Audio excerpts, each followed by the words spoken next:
Please subscribe, and you can download this code from description below. Calling a Python 2.5 function from x86 assembly or x64 assembly can be a complex task due to differences in calling conventions and the way Python 2.5 handles function calls compared to more recent versions of Python. In this tutorial, we will go through the steps to achieve this task using a simple example.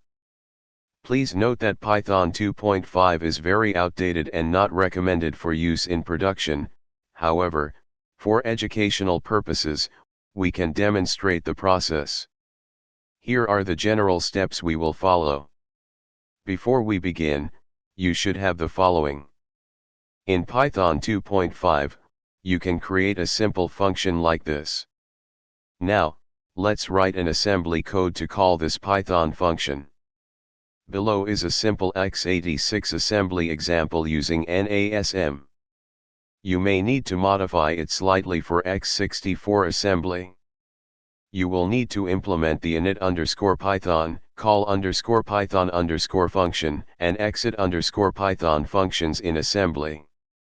These functions should set up the Python environment, call the Python function, and exit the Python interpreter, respectively. The exact implementation will depend on your platform and the Python 2.5 C API. You can refer to the Python 2.5 documentation for details on the C API. Compile the assembly code using NASM, or YASM for x64, and link it with Python 2.5's libraries. For x86 assembly. For x64 assembly. Then, execute the resulting call_python_asm executable. This code will call the @_numbers function defined in python25_function.py and print the result.